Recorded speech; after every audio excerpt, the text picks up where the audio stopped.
Welcome back to the Tectonic Takes Podcast. Today is a great day because not only is it just Abram and myself, today we have someone making their Tectonic Takes Podcast debut. Devon, how are you doing? I'm doing great. Thank you for asking, Ivan. It's good to be Yeah. here. So I know many of you probably know Devon from the Discord, but for those of you who don't know Devon, tell us a little bit about yourself. Well, I've been a Quakes fan since the year 2000. Since I was 3 years old, I've been following the team even since they moved to Houston, and just been an overall diehard fan. I Nice. bleed black and blue, so yeah, Perfect. excited. Yeah. Abram, I know you're really happy to have Devon on board. How did you two become friends? Basically through the Discord. The Discord's a great community to find new Quakes fans. Devin and I are very active on the Discord, and Devin just like out of the day was like, "Yo, can I give you like a bunch of Quake stuff?" And so he gave me like a life-size Tommy Thompson poster along with a bunch of other stuff.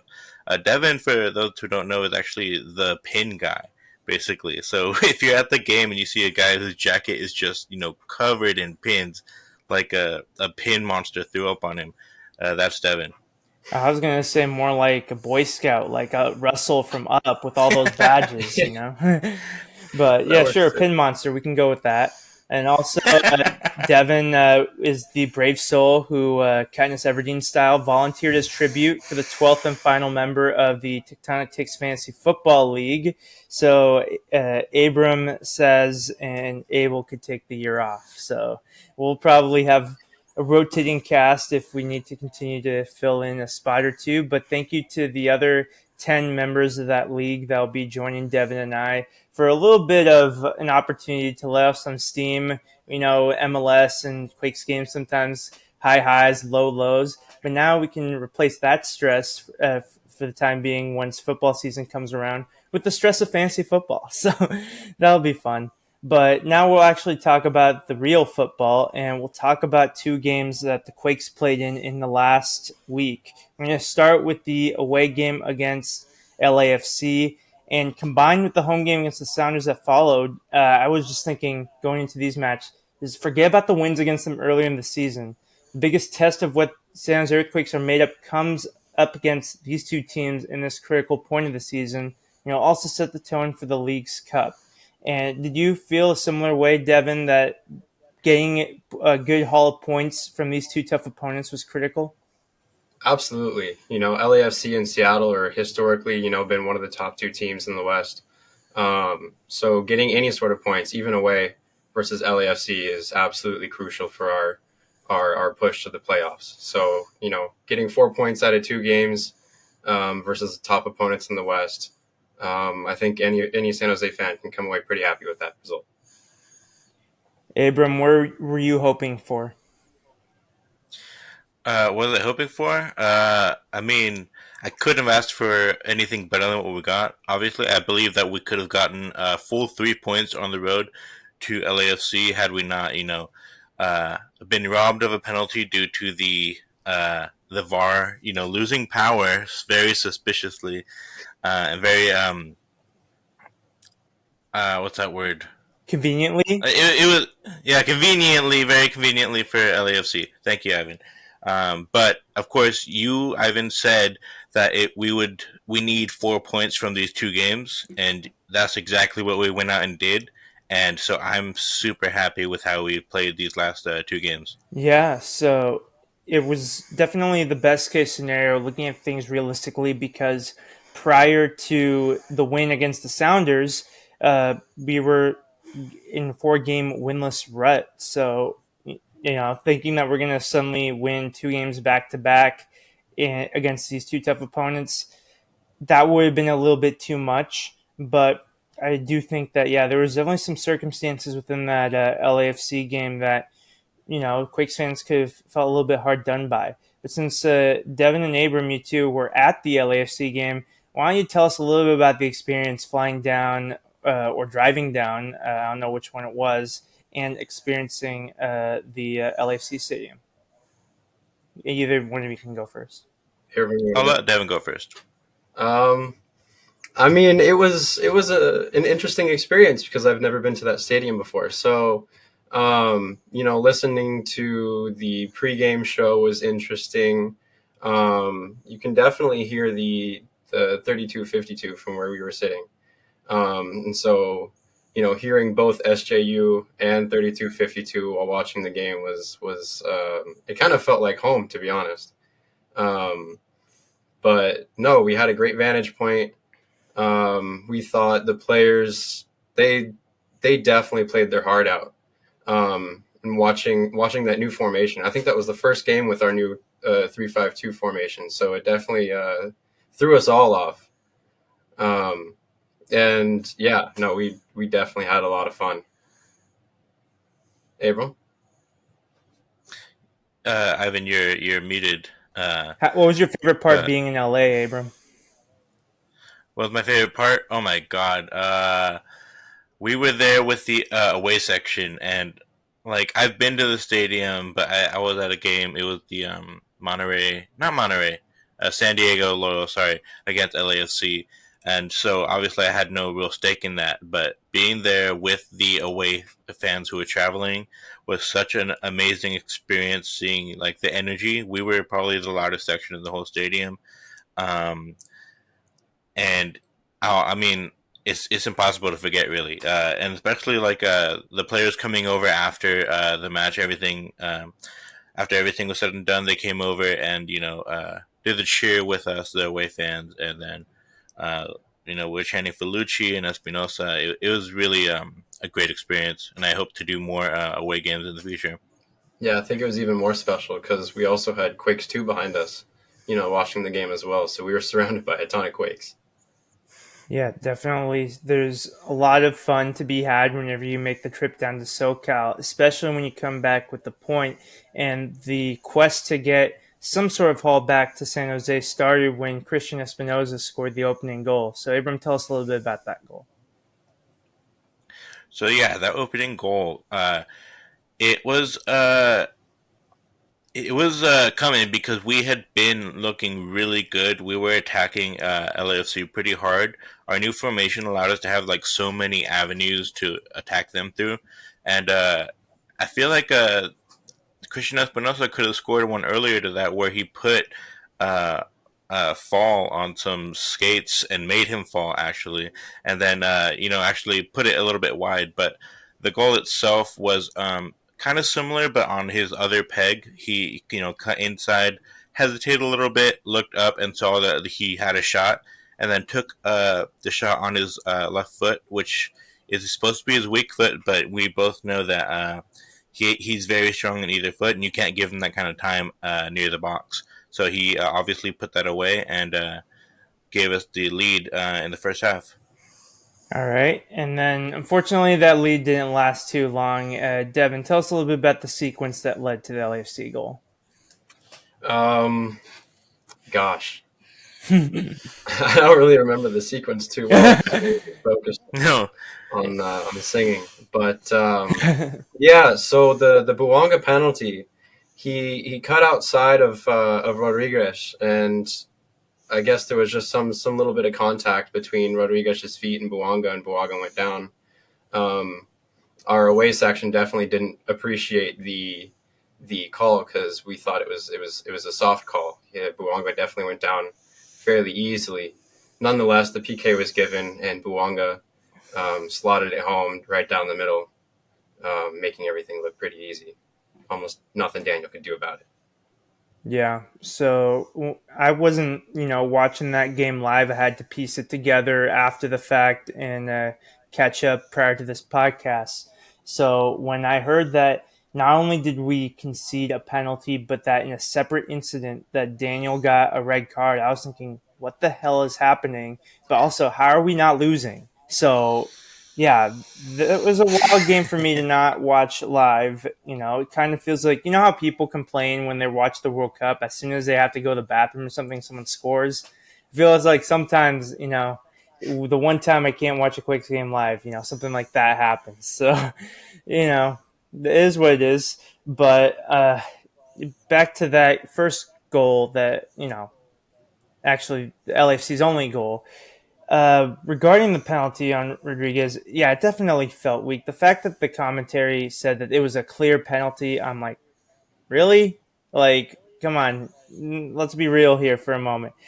Definitely, if you're going by like a ticky tack interpretation of the rules, maybe sure you give that, but it definitely felt like there was not a lot of contact. Buwanga might have felt anyway, but ultimately Buwanga got the opportunity. He earned the right to take the penalty rather than some other LAFC player. And obviously, since Vela didn't start, there's not really a key other player that was going to step up and take the penalty away from him. So Buwanga scores.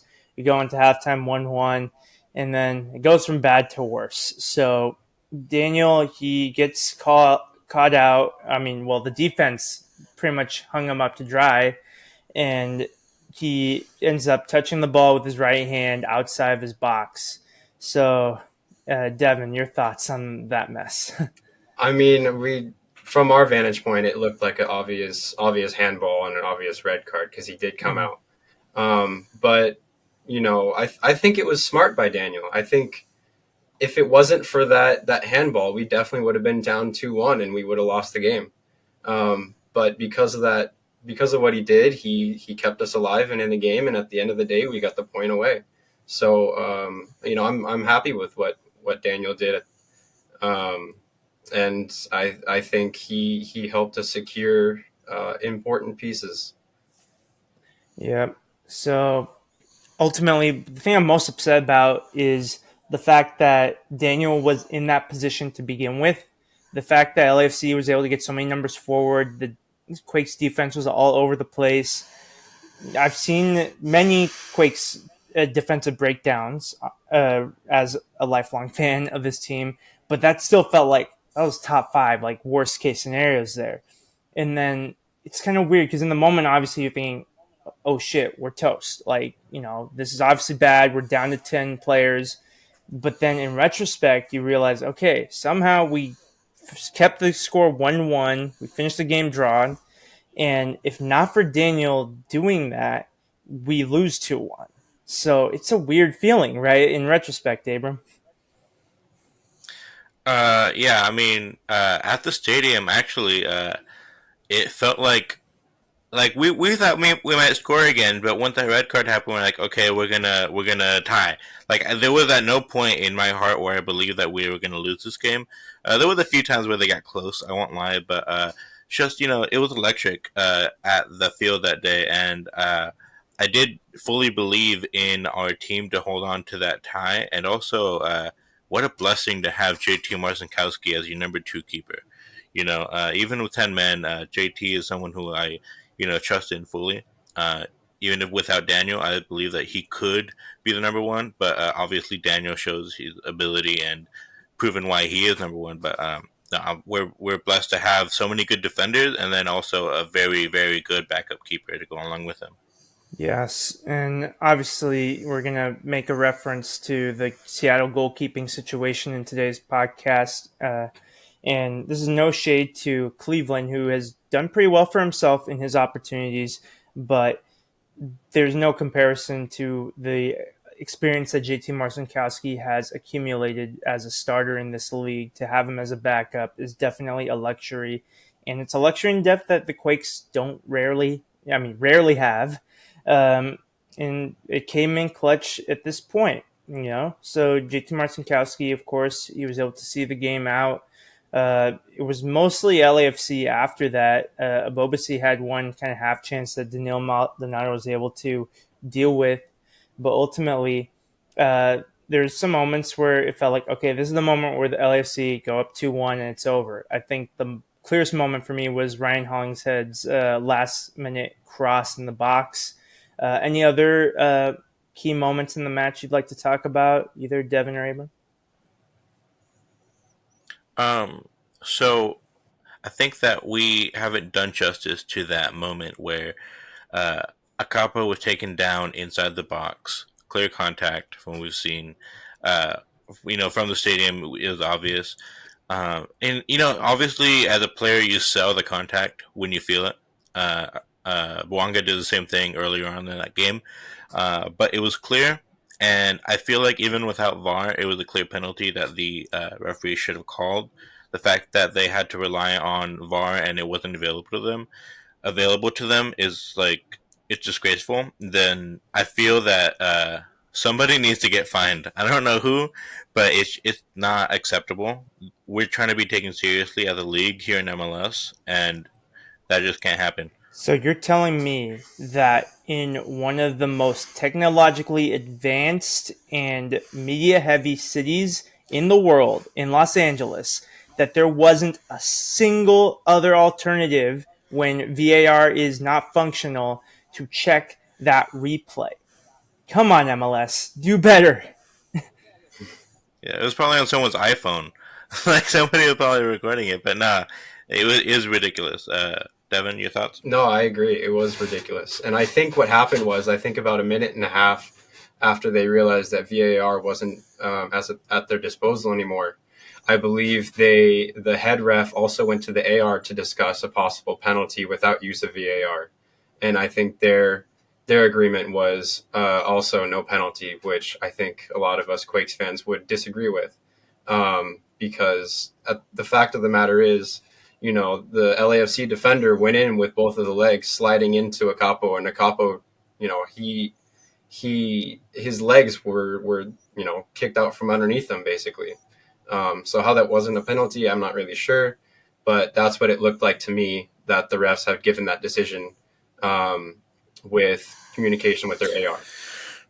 Yeah. So ultimately, if ahead of the match, a draw would have been fine, but obviously with everything that transpired after, and even despite going down to 10 players, Quakes fans had a right to feel a little bit burned, a little bit incensed, and it's definitely tough, especially for you all and the other traveling fans that you made a lot of effort to come to that match. So to see the Quakes kind of get robbed in that situation is definitely not great. Of course, it's a story that you can tell people for years now, but it's still, tough. It would have been harder to swallow had it not been for the events of the Sounders game. But I guess now we can start talking about that game, and I'll go over some of the lineups from that game, at least the key aspects of them. So Sounders are coming into this match without three key players, Roldan and Morris representing the USA that day, and Stephen Fry was injured. And then for the Quake side of things as well, both Jackson Yule and Kate Cow were on that same squad with Roldan and Morris. So relatively even playing field aside from, Stephen Fry, actually completely even playing field because, their number one's injured. Our number one is red carded. But of course, when you look at the backups, you'd rather have the experienced JT rather than the less experienced Cleveland. But Cleveland has done well in his opportunities. The other changes for the Sounders, Heber got the start for Raul Ruiz. Baker got a start for Alex Roldan. And I felt like those changes, because Sounders have been playing a lot of games lately, and they're managing Ruidiz's fitness due to injury, and Roldan just came back recently from El Salvador. That felt like reasonable changes to make. But other than that, typical starting lineup for Sounders, likes of Joao Paulo, Gomez, Ladero were all there. And then for the Quakes, obviously one change was enforced in goal, and then the other decision he made was to start Judson in midfield, which pushed Trauco to the wing-back position. Marie took Mensah's place in the back three alongside Rodriguez and Beeson. And once again, we're going with this 3-5-2. So did you feel like there was enough success, Abram, with the 3-5-2 in the LAFC game to warrant going into this game with that same formation against Seattle? So I think in terms of like how we played together on the field, how the guys reacted to that change in formation, I liked it, but I think that in Seattle was a little bit different. Like at times it was like a 4-3-3 with the way things turned, but it was definitely more fluid than our usual 4-3-3 on the left hand side in particular. Murray was like coming down and up, but like really deep, but he was also a winger, so it was really hard to tell, what the formation was at times.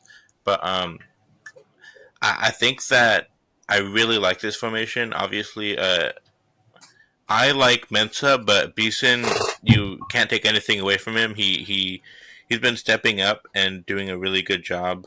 Um, Obviously, I always love Chalco. I always give him the praise when I think he is playing well. And obviously, the man of the moment right now, other than Christian Espinosa, is Jack Scan. Everyone's talking about him and the things that he's been able to do in his last few opportunities. I know you've been talking about him too, Abram, and would you like to talk about him a little more? Sure, yeah. I mentioned, a few episodes ago that I don't, have much belief in Jack Scan, and my skepticisms came because I thought that he lost the ball really often in tight spaces, and I still think that he did. But when that happened, he was playing as primarily a center mid, like a Jackson Yule position, and I think that with the experimentation that Lucci has done with him is shown that in other areas of the field, he's able to, take the ball into more space and then make something happen, with more space available to him.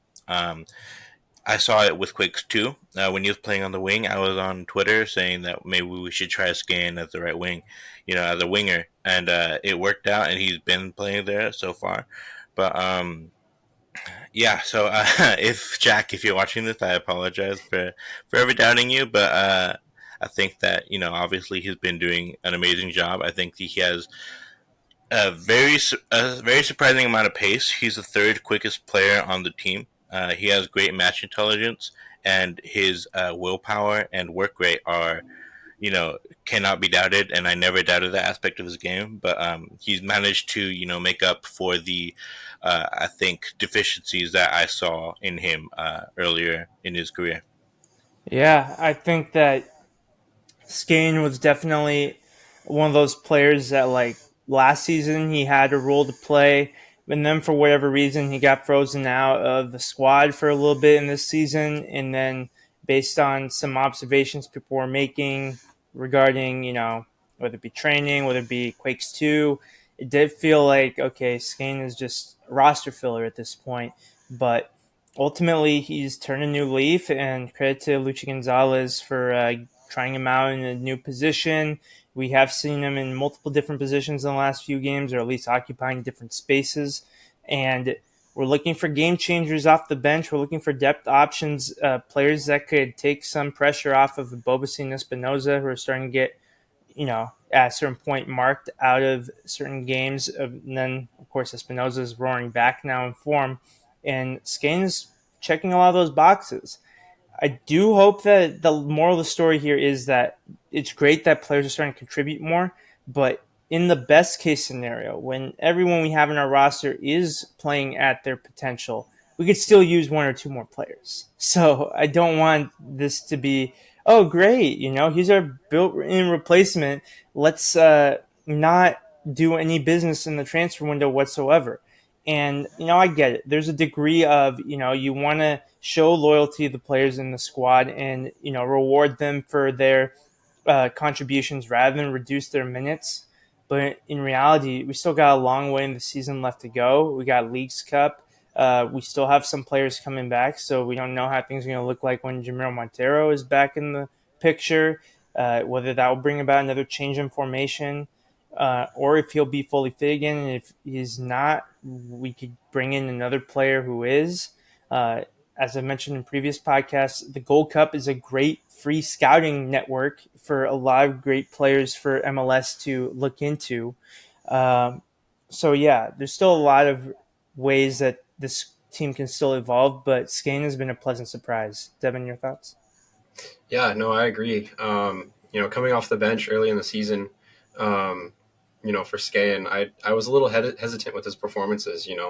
Kind of like what Abram said. He was trying to roll off the ball a little too much, and he couldn't really get out of those tight spaces that we had been able to see in the second half of the season. So I am impressed with the last couple of games, and especially since he started the last two. He has been impressive. The way he's been able to move through the field centrally in our attack and be able to distribute the ball exactly the same way that Jeremy Abovisi has. Um, it was brought to my attention. He's kind of playing the role of both Jamiro Montero and Cade Cowell, two players that we have missed in the last two games, as he's a starter. His ability to play centrally and the speed that he possesses is just immaculate, absolutely incredible. So I think it's awesome that Skane is able to bring, aspects that two of our missing players are currently missing in the lineup right now. So big up to Skane. Yep. So there's a lot to appreciate within the squad, and there's a lot to appreciate in this sequence of play where Rodriguez tries to get the ball out to the right side to Espinoza. It looked like it was going out for a throw-in, but Espinoza does an incredible job to control the ball and keep it in play.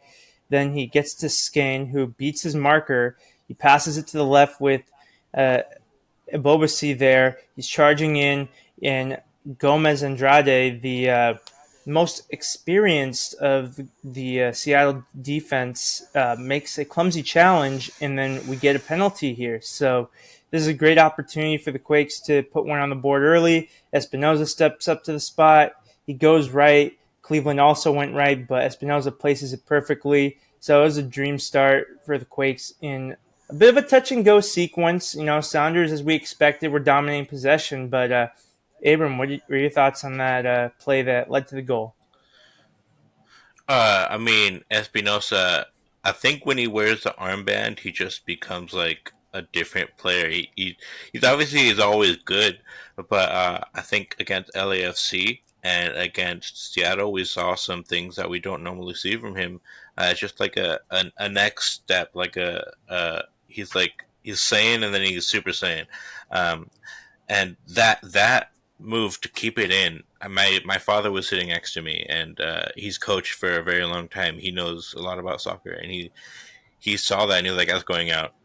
He's like, "No way is staying in." And then he jumps up, and somehow, not only is he facing away from the field, but he brings the ball down and brings it behind him while landing. It's insane. And then making that pass to Scan. Scan does an amazing job to get by his man in the middle. That's some very advanced play that previous Abram wouldn't have expected that from him, but I knew that he could do it because I've seen him, improve his game in his last few chances. He ended up doing it, and then he made that pass to Bobasi, and Bobasi, he might not have scored lately, but he's making those plays in the box and making players, foul him in the box, and he's gotten quite a few penalties this season off of just doing that. So as long as he's, contributing to goals in some way, I'm very happy to have Jeremy Abobasi in this team. Yeah, And with Abobasi, even if he's not scoring goals, there are other ways to influence the game. He's won many penalties. I believe he won the one against LAFC in Levi Stadium, where Espinoza would then go on to take it. So Abobasi is not a selfish player. He'd love to be scoring more goals, but he is the type of forward that he can still make other players better even when he's not scoring. So that was the key moment in that first half for the San Jose Earthquakes. Devon, anything else you observed from the first half? From the first half, I kind of going off of, Jeremy Abobasi, he has that ability to face away from goal and distribute the ball to the wingers, especially Christian Espinoza and last night Jack Scan. His ability to distribute wide, to dribble out of pressure, I thought that was incredible, and it seemed like we had more chances than we were, than we actually had. We could have definitely put the ball on target, especially versus like a newer keeper since Stephen Fry was out. I thought we could have, in the first half especially, we could have tested out the keeper a little bit more. But our possession in play, our ability to play out of pressure from the back, I think it improved a lot more than we saw versus LAFC. So whatever Lucci is doing right now with the 3-5-2 formation, it's just getting better and better and better. Yeah, I think that there's a lot of players that are finding themselves in more dangerous opportunities early, but not to the expense of the defensive shape. Something I noticed Paul Marie was doing more often. He was making more forward runs. He did somewhat run through Obed Vargas, a 17-year-old out of Alaska. He's been one of the many youth players Sounders have brought into the first team, and Vargas was a little shaken up, but he was able to continue. But ultimately, it was a pretty good first half. It was definitely not ideal that the Sounders were dominating certain facets of the game. There was one moment where Grezzo took an ill-advised shot when he had Carlos Acapa open on his right, and Acapa was a little bit frustrated, but I think other than that, it didn't really resurface in the second half. So, it was just one of those moments where, like, hey, just pay a little more attention, but it's all good. But of course, I was worried that going to halftime with the lead in the game in Seattle, we scored a goal in the second half to get the lead. So we only had to endure 30 minutes as opposed to if Quakes are planning to weather another storm, they were going to have to hold on to the league much longer. And of course, with Raul Ruidiaz on the bench, that's just a ticking time bomb. If you're trying to play that dangerous game and you have one of the better MLS strikers in the last half decade coming off the bench, you're asking for trouble. But instead, the Quakes actually managed and adapted pretty well. And it felt like they were playing more of a 4-3-3 in the second half. And that kind of suited things more so that they weren't just sitting back. They were able to be more of a participants in the midfield. And Skane, once again, he had a pretty good opportunity that was ruled out for offside, but it was still a really good move, right, Devon? I agree. Yeah, no, that was an excellent move. I think it was so much more fluid. As you said, with the 4-3-3, I think we have so much variety on our squad, where different players, especially Paul Marie, was able to play and interchange with Trauco. I saw in the second half because I had to watch it on my phone as I left the stadium early. The way Marie and Trauco had to interchange and switch players on defense, especially on the left hand side, and even on the right, like Espinosa and Acapo with the overlapping runs. Sometimes Espinosa looked like a right wing back, and Acapo looked like the right wing. So, we had a lot of different fluidity, and it was nice to see. It was nice to see how adaptive we are. Right. Abram, was that the moment that Skane earned your apology? No, I mean, I think uh, in his pass to Christian Espinosa, even before it was scored, I was like, "That's a good pass. That's a really good pass." And obviously Espinosa scored it, but regardless of whether he got that assist, um, you know, but also I'd seen Scan do really good things with Quakes too. There was one chance where I recommend trying to find it. I don't remember who it was against, but Cruz Medina played a ball in behind to Scan. Scan had one more defender to beat. First touch, put it behind the defender, just like behind it, and then went around him the other way, picked it up again, then slotted it home. So those moments were what showed me that he has more ability than I thought.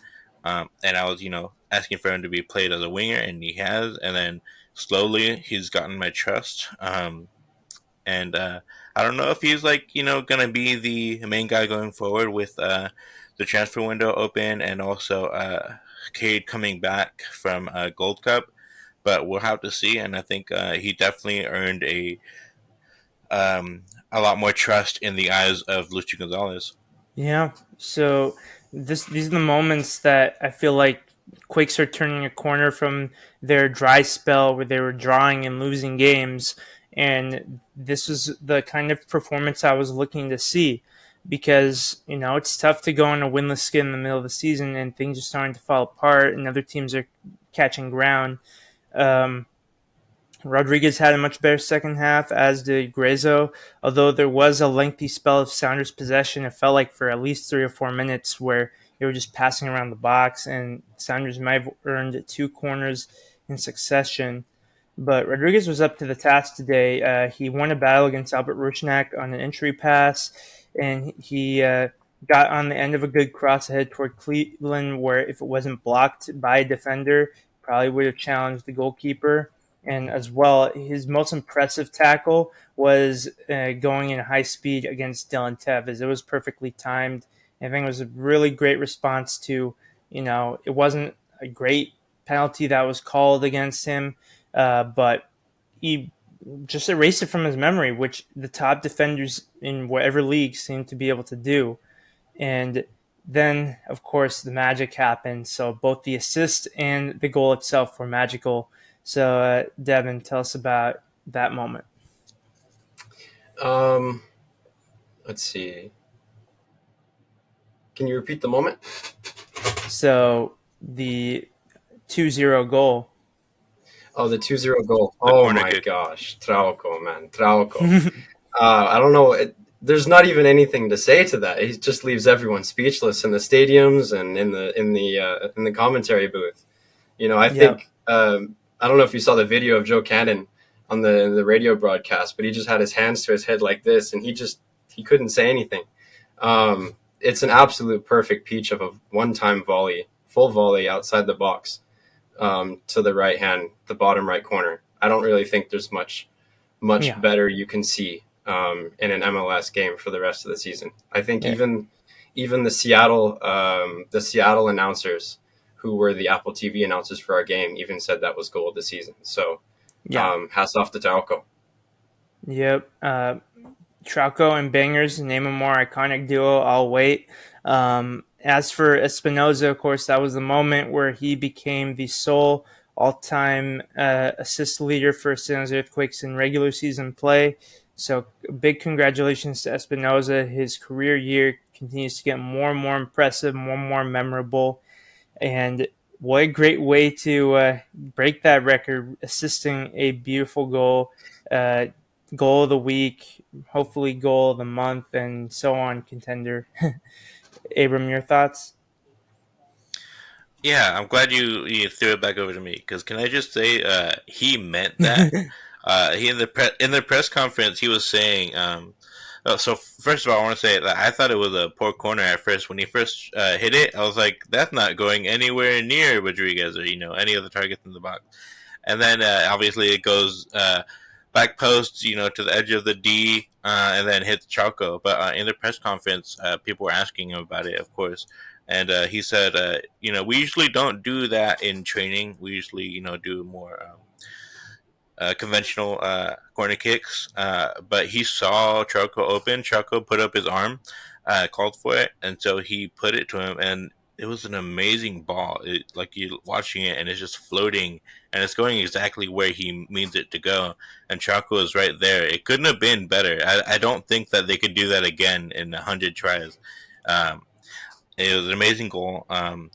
Goal of the season, we'll have to see. It's definitely our goal of the season, even though Charco scored our previous goal of the season with his knuckleball shot outside of the box. But yeah, super happy to see that in person. That milestone for Christian Espinosa, and then also ending it with a marvelous goal as well. Yeah, and even as Sounders started to sub in their players, including Rui Diaz, into the fray, surprisingly, despite 2-0 being the most dangerous lead in soccer, Sounders Earthquakes felt more confident, as to that second goal. And I guess maybe that shouldn't be surprising with a bigger buffer. The one scary moment was, for multiple reasons. Obviously, for the health of Reed Baker Whiting, we were hoping he was okay, and he is, despite having a little bit of blood on his forehead. But also in the ensuing chaos after that, there was a check for a handball that went on for about a minute, but then that was it. No penalty given for Seattle. We move on from there. And then for the rest of the game, Cam Silly made his MLS debut, and Tommy Thompson made his 200th appearance. So some other fun milestones there. There's potential third goal that Quakes could have scored at the end, but you know it was good enough at the end. After 5 minutes of stoppage time, finished Quakes 2, Seattle 0. We are their bogey team in this Heritage Cup fixture this season. Congratulations, of course, to Silly for his MLS debut. He was the only player on the bench that had yet to make an MLS appearance this season. Abram, since you've seen him play in Quakes 2 a lot, what were your thoughts? Yeah, obviously he came on at the very, very, very end of the game. He did make a pass, I believe, is his one contribution to yesterday's game. But he is a very intense, strong, capable player. He could play with both feet. For a very long time, I couldn't tell if he was left or right-footed, which is always a good thing to have. I think that him or Mensa are the most wham players in the Quakes organization. He's very buff. I believe Devon was telling us his name is pronounced Sealy, and everyone's been pronouncing it silly.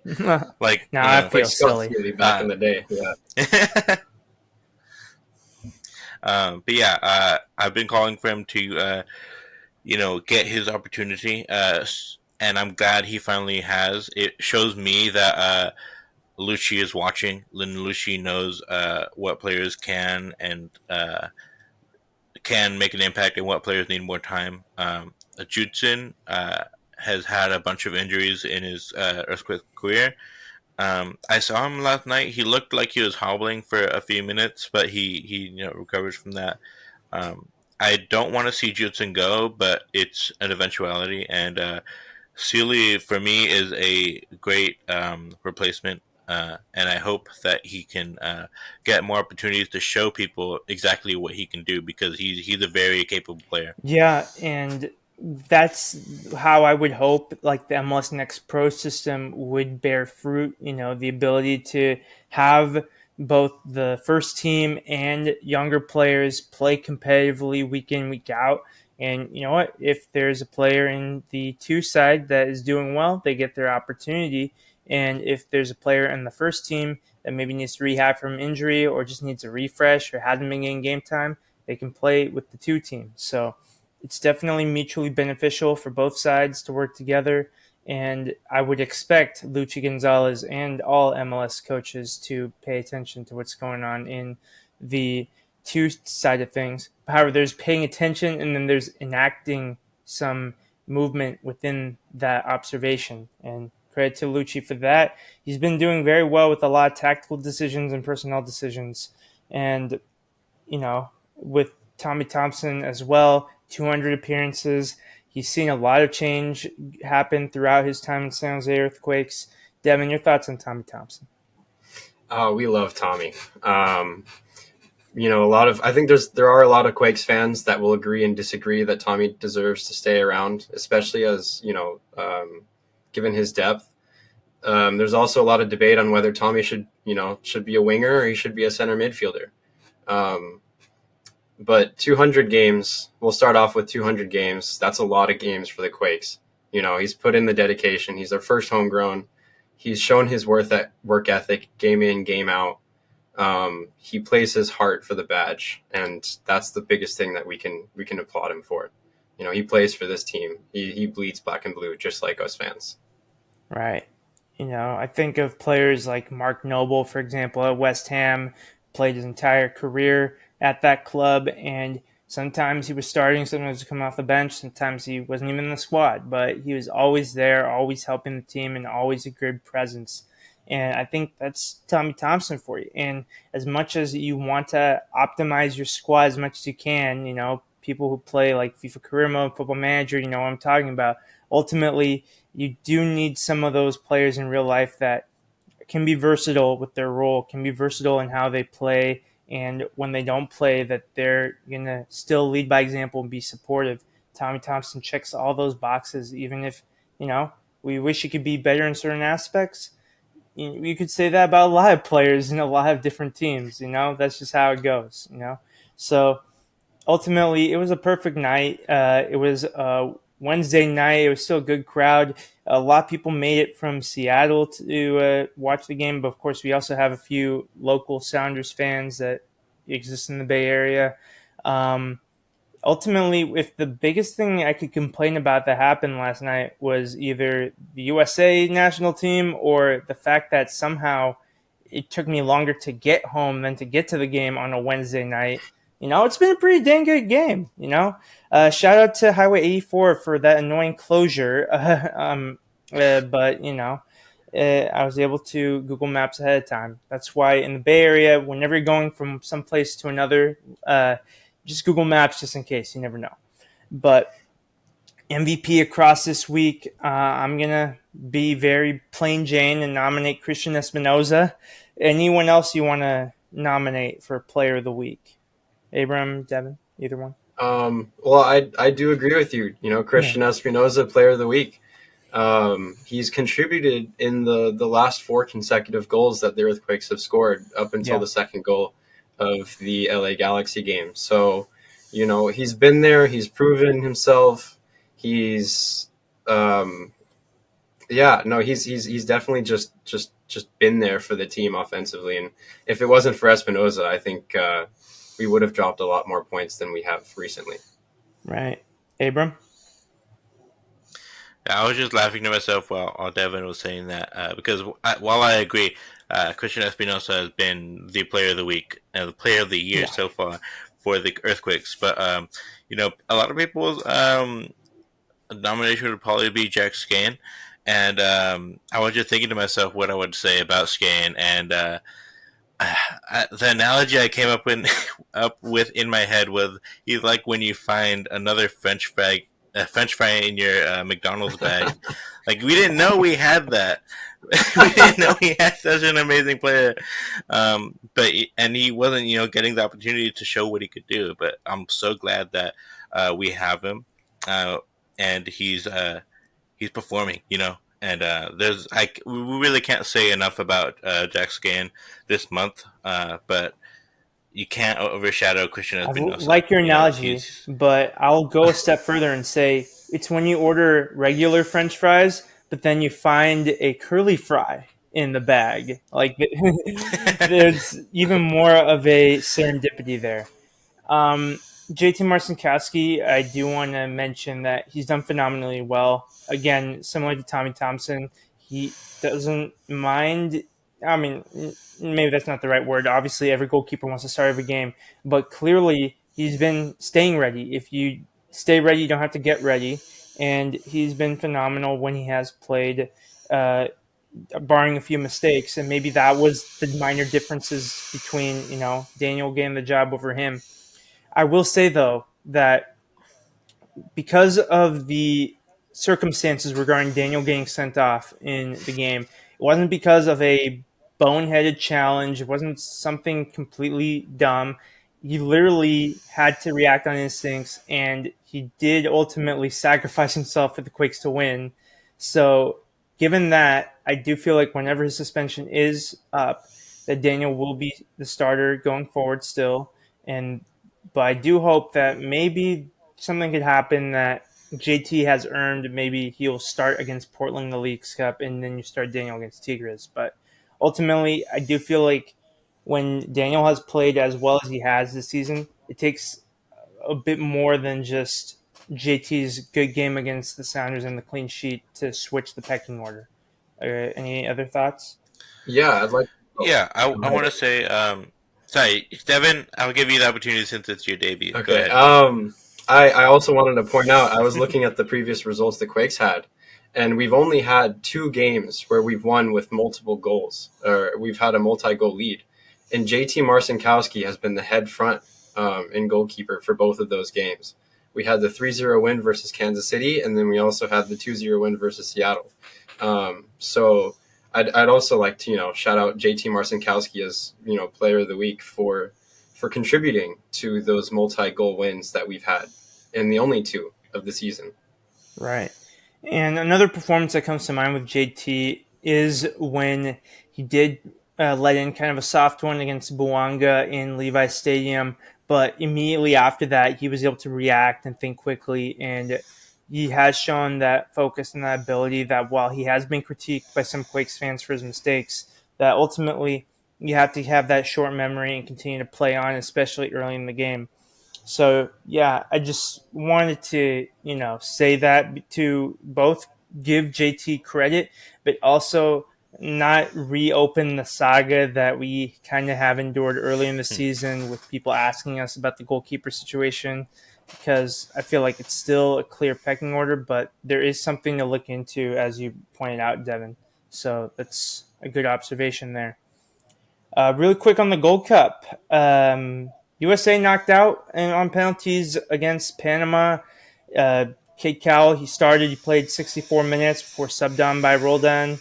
And interestingly, it was the Sounders player whose penalty was the deciding one in giving Panama the win, perhaps foreshadowing the events later that game. And then Mexico had a very dominant 3-0 win over Jamaica. And I think ultimately in tournament play, it comes down to when you get punched in the face, how do you respond?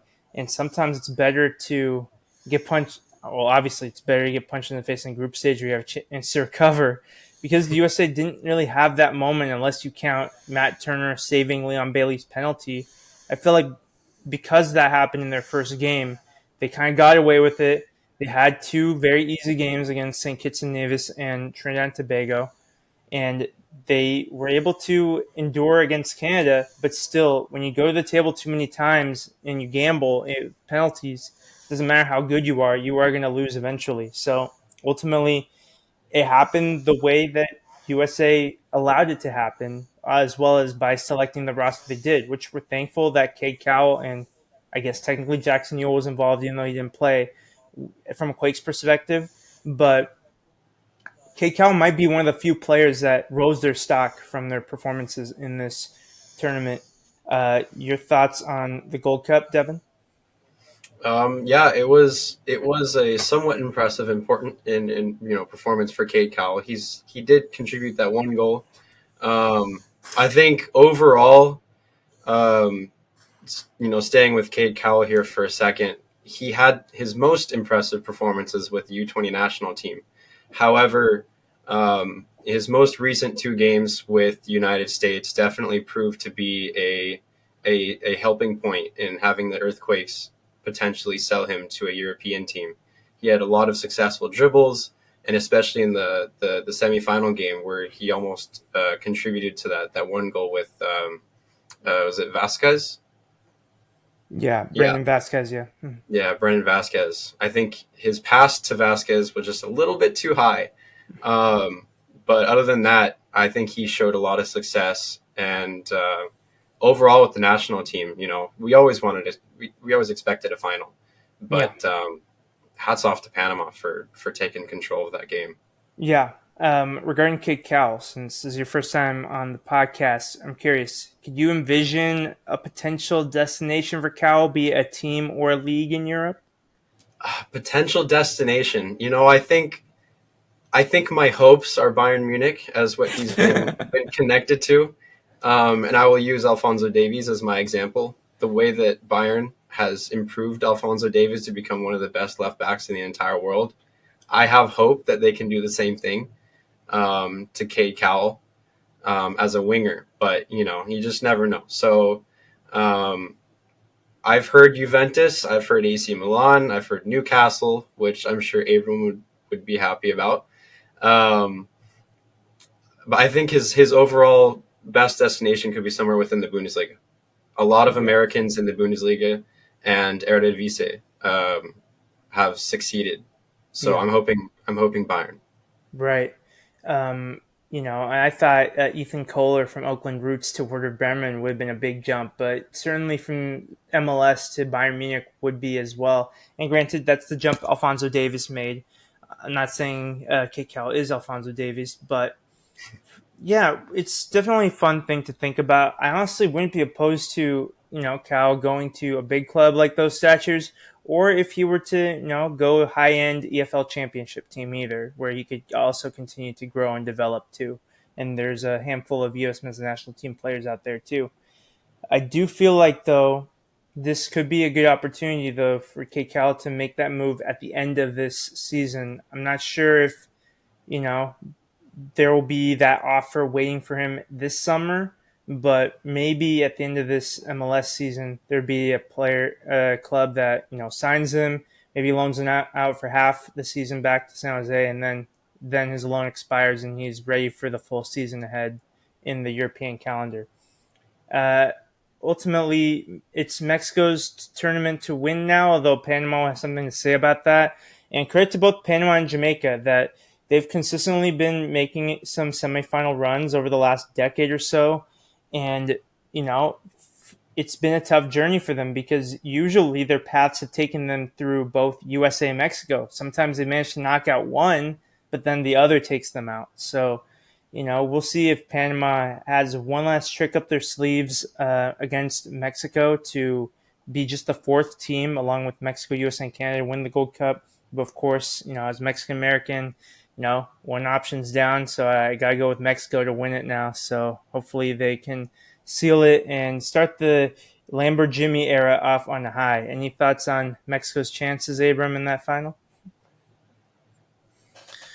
I think that if they can kind of play with similar intensity to what they did against Jamaica, I feel like was the favorites in that game.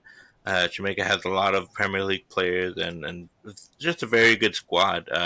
Some people had them as favorites to win the whole thing, but I saw that free kick. I just have to mention that free kick from what was it, Sanchez or Chavez? I always get his name mixed up. Either one. It was an amazing free kick, left-footed. He did a similar thing in the World Cup. But in terms of their chances in the final, I haven't been given a reason to feel confident about Mexico in a while. And this game against Jamaica is the first good sign I've had in quite a minute. But I think that if they can play well and come in with a good game plan, as Jimmy Lozano has tended to do. I think that he's overall had a positive time with the national team as an interim. So hopefully they can get a good result and we'll have good bragging rights over the USA if we win this tournament. Some bragging rights for sure. I mean, obviously USA are going to fall back on, we won the Nations League with our A team, and whoever wins whatever tournament is going to feel their tournament is more legitimate.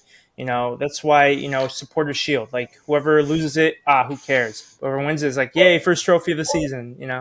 But as for Mexico, as I alluded to, they responded well to that shot loss against Qatar. They've now scored 5 and conceded 0 in Costa Rica and Jamaica's victories by Mexico. So, now it's all in front of them. They can start the Lamborghini era off on a high. We do still have to pay attention to some MLS action in Saturday. So many teams in the West with games in hand relative to the San Jose Earthquakes can gain ground on us, and we can only sit and watch. These are the games to keep an eye on. So Minnesota United hosts LAFC. Unfortunately, we hope LAFC wins that. Austin will host Kansas City, and Kansas City, they're in a bit of a trouble situation because they've played more games than anyone else in MLS, and they're out of the playoff positions right now. So they need a win for themselves against Austin, and we would love them to pull that off. We also need Colorado to pull off a miracle and win 2 games in close succession. This time, it would require them to beat Houston at home. We would love for Seattle to forgive us for beating them by beating Dallas. And most unfortunate of all, it would be most helpful if the LA Galaxy beat Vancouver, which I know I feel dirty saying it. But those 6 through 10 teams behind the Quakes in 5th, they could gain ground on us if the worst case scenario happens. All 5 of them wins. Austin and Dallas are level with us on points. Houston and Vancouver are 1 point behind. Minnesota would be 2 points behind. And both the Whitecaps and Minnesota would still have 1 game less played than the Quakes. At least the Texas teams, we would be level on games played. So that just puts in perspective how damn crucial that win against Seattle was. Of those games, if I had to pick one to watch, Obviously, Seattle versus Dallas would be the most enticing for me. Devon, how about you? Yeah, no, I would agree. Seattle, Mm-hmm. Seattle and Dallas, every time they match up, it's always a intense, tight fight. Um, and Nice. given whichever team is at home, you know, Seattle. Seattle's at home. Their atmosphere is incredible, so never count them out. Yeah. Abram, any other standout fixture there? Uh, so I'm looking at them. I think I don't want. I'm kind of interested in that Yeah. Galaxy game. I don't want to root for Galaxy, but I think that Vancouver has had a very interesting season. Um, and you guys, took the Seattle for the Dallas game, which Yeah. I will try to watch. But Galaxy versus Vancouver is probably the other one because Colorado has not been good, and I don't have a lot of confidence in them. But yeah, maybe Galaxy can do us a favor. Yeah, it will be interesting in that LA Galaxy versus Whitecaps game because LA Galaxy will be getting Jalen Neal back. Vancouver Whitecaps will be getting Javane Brown and Julian Gressel back. So pretty much any MLS player not named Anibal Godoy or Alberto Carrasquilla is now back with their club team at this point. As for the League's Cup, so now I view this a little bit more favorably. So, but it's still a similar scenario. You either beat Portland or you pack your bags. A lot would have to go San Jose's way to make a deep run, let alone win the tournament. But the absolute bare minimum is be one of the two teams to get out of our group of three. And it will come down to that Portland game in Providence Park because Tigres are the defending champions in Mexico. So we expect that squad led by Andre Pierre Gignac to be loaded. And, I honestly won't be surprised as good as the Quakes have been this season if we lose that game 3-0 or something. They're just that good. So that's what we have to focus on. Of course, if the Quakes beat Tigres, it would bring a new level of legitimacy to this club. It's been a decade since the last time we played a Mexican team in meaningful competition, being the CONCACAF Champions League. So that's one of the good things about competitions like this. You get to test yourself against other quality teams in a meaningful-ish setting. So, yeah, that's going to be an exciting game. Of course, that'll be the game at PayPal Park. We'll be hosting Tigres, and I imagine it's going to be a great atmosphere, of course, with a lot of traveling Tigres fans. Whenever a big Mexican club, especially be it Tigres, a Monterrey, Chivas, America, Pachuca, even Tijuana, they have a lot of support here in California. And since there's few and far between opportunities to see them play locally for a lot of Mexican Americans, I expect them to show up in big time, and it'll be a fun time. Devon, your thoughts ahead of the League's Cup? Well, I will be attending the game in Portland. So Oh, nice. if you guys end up seeing me or any of you guys end up going, please don't be afraid Have to say some hi. donuts for us. Enjoy a good book at Powell's Bookstore. Have a good one. Oh, of course. But I'm hoping that we can finally beat our away unbeaten, or I guess, yeah, non-win streak in Portland. I'm Yeah, hoping this can be the chance that we turn it around, especially with our new formation. we're creating new So soccer terminology on the fly here on this podcast. I love it. yeah. So I really hope we can finally get our feet running here in Portland with our new formation and our versatility. Timbers. With Yeah. Sorry. Go uh, ahead. versus Tigres, I'm definitely expecting a loss, as you guys had said. I don't really see too much competition. I think the game to really look forward to and to really pile on goal differences versus Portland. Yeah. Yeah, with Timbers as well. You look at their squad; they have a really good squad that look like they should be competing for a playoff spot, like they normally have in the last decade or so. But there's a lot of turmoil within the organization. A lot of players are discontent, wanting to leave. There's a whole situation with Evander, which we do not have time to discuss right now. That has really taken a sour turn for him, despite however well he's been playing this season. Whatever that goes out the window because, of course, what he's been charged with is much more heinous and much more important to think about. But yeah, that is more reason for why the Quakes really need to give their best performance against the Timbers and really showcase themselves as, separate from them in terms of the pecking order of MLS. Abram, what are you looking forward to in this League's Cup? I'm not ready to move past the Evander thing. I didn't know anything about it. We won't go too far into it, of course, because you said, but Devon is a Michelin fan, so he's big on Evander. We haven't heard anything about. I that. haven't either. Yeah, I'm interested. Wild to hear. Okay, my bad. So basically, what happened? He was suspended for violent conduct.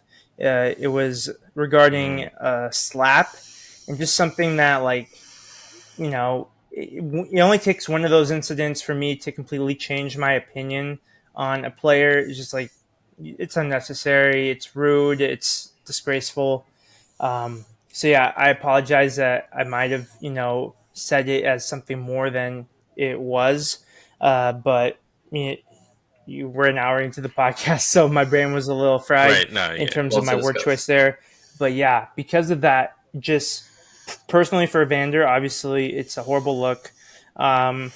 And for the Timbers, it's just adding more problems to an already problematic situation. Savarese is on borrowed time there as coach.